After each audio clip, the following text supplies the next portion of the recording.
Supreme কোর্টের নির্দেশ মেনে অযোগ্যদের তালিকা প্রকাশ করল স্কুল সার্ভিস কমিশন। এসএসসি তালিকায় 1800 জন অযোগ্য চাকরি প্রার্থীর নাম। আর এই অযোগ্যদের মধ্যে 1140 জন সেপ্টেম্বরের পরীক্ষায় বসার জন্য আবেদন করেছিলেন। তাদের অ্যাডমিট বাতিল করে দিল এসএসসি। তারা সেপ্টেম্বরের পরীক্ষায় বসতে পারবেন না।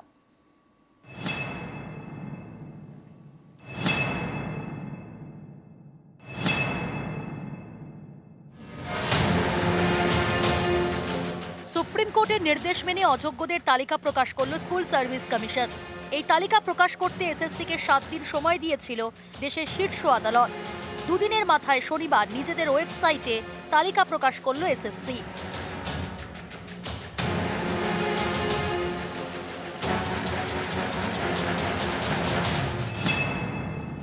এসএসসির তালিকায় অযোগ্যর সংখ্যা 1804। নাম, রোল নম্বর সহ তালিকা প্রকাশ করেছে এসএসসি।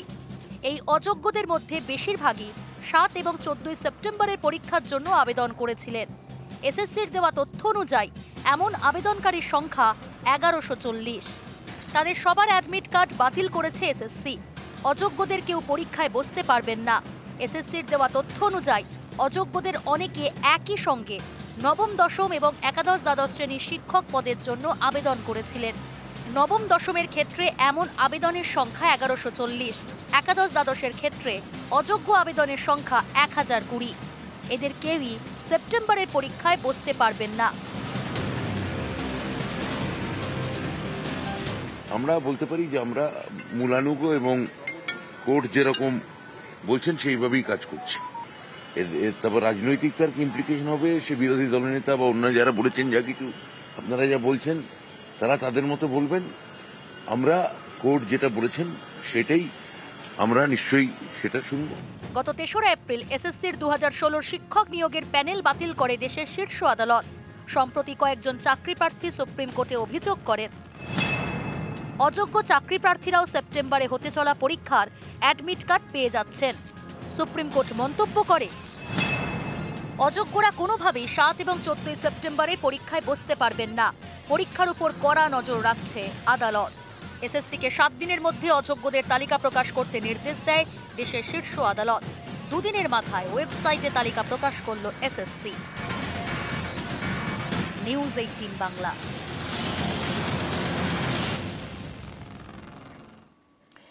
এসএসসির অযোগ্য তালিকায় রাজপুর সোনারপুরের 18 নম্বর ওয়ার্ডের কাউন্সিলর কুহেলি ঘোষ।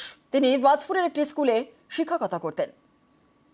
2022 সালের ডিসেম্বর মাসে প্রথম একটা তালিকা বেরোয়, সেখানে আমার নাম ছিল।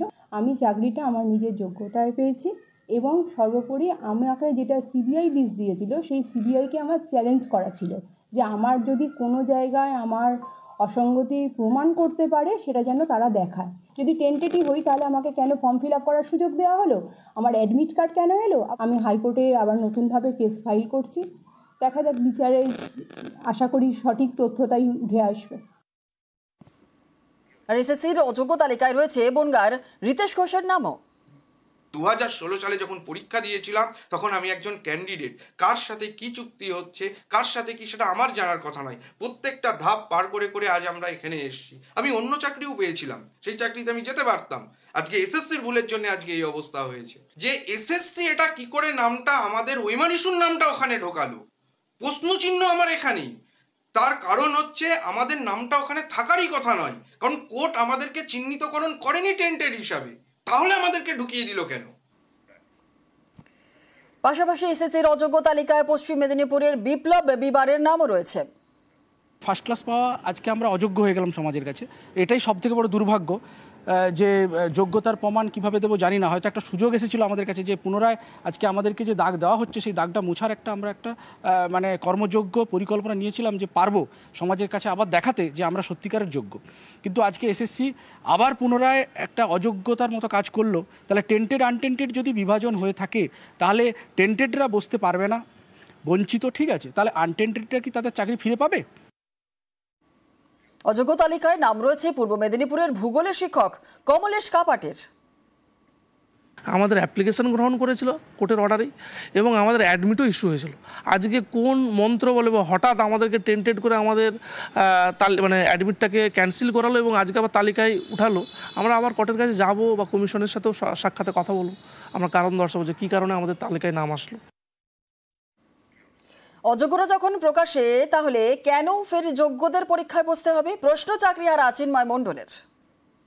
এই তালিকা এতদিন পর দেওয়া হলো, যখন জীবনগুলো নষ্ট হয়ে গেছে এবং যখন একটা পরীক্ষা আসন্ন, আমরা চাইবো এই লিস্টটা নিয়ে গিয়ে রাজ্য সরকারই আবার কোর্টে গিয়ে দাবি করুক যে আমরা সিবিআইকে মান্যতা দিয়ে এই লিস্টটা দিয়ে দিলাম, এরা হচ্ছে দাগী বা অযোগ্য, আর বাকিরা তাহলে যোগ্য। তাহলে বাকিদের চাকরিগুলো কেন চলে যাবে এবং বাকিরা কেন পরীক্ষায় এবার নতুন করে তাদের যোগ্যতার প্রমাণ দেবে?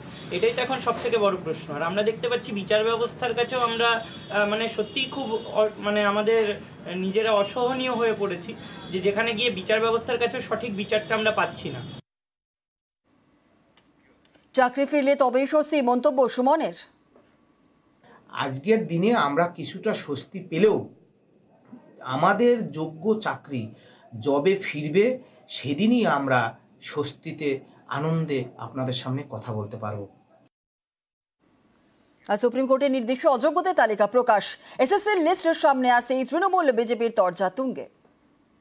স্বাধীনতার পরে কোথাও হয়নি, এমনকি ত্রিপুরায় যে বাম সরকারের 10,000 সামথিং প্রাইমারি গেছিল, সেখানেও কিন্তু সরকার তাদের অযোগ্য স্বীকার করেনি। এখানে অন রেকর্ড 1803 জনের চাকরি অবৈধভাবে মমতা ব্যানার্জির সরকার দিয়েছে, স্বীকার করার মধ্য দিয়ে প্রমাণিত হলো এই সরকার, যারা সংবিধানকে সামনে রেখে মন্ত্রগুপ্তির শপথ নিয়েছে, তারা এই ধরনের বেআইনি কাজ করেছে।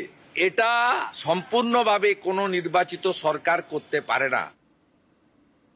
সুপ্রিম কোর্টের নির্দেশে এসএসসির আইনজ্ঞ কল্যাণ ব্যানার্জি যে কমিটমেন্ট করেছিলেন সেটা আজকে ফুলফিল করা হয়েছে। যে টেন্টেড বলে যাদের বলা হচ্ছে তাদের তালিকা প্রকাশ করা হয়েছে। সুপ্রিম কোর্ট চেয়েছিলেন।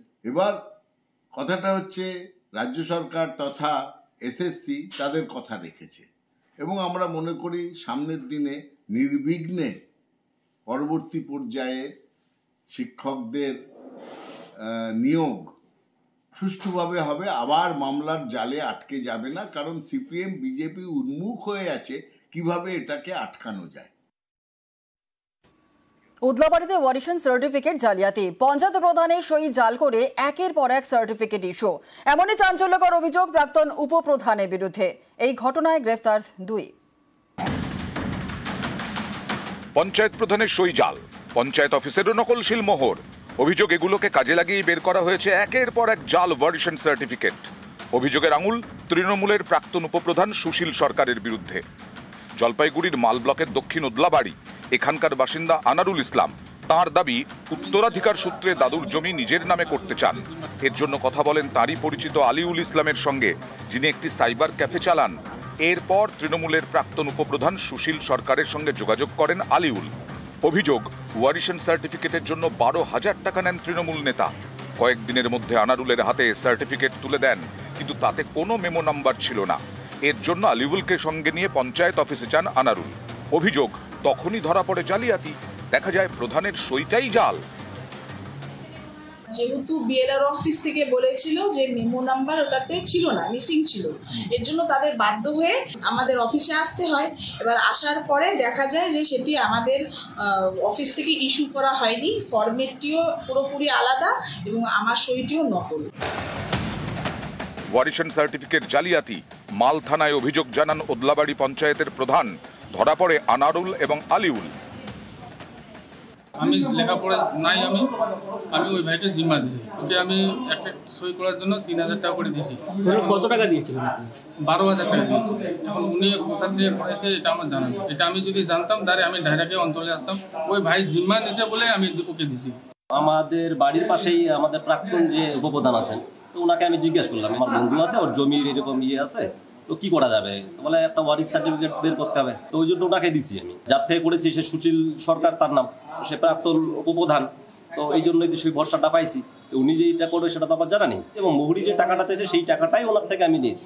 আমি কিন্তু এখানে মাঝখানে আমার 1 পয়সার এখানে কোনো ইয়ে নেই। এই ঘটনার পর থেকে খোঁজ নেই তৃণমূল নেতার। জলপাইগুড়ি থেকে রকি চৌধুরী, নিউজ 18 বাংলা।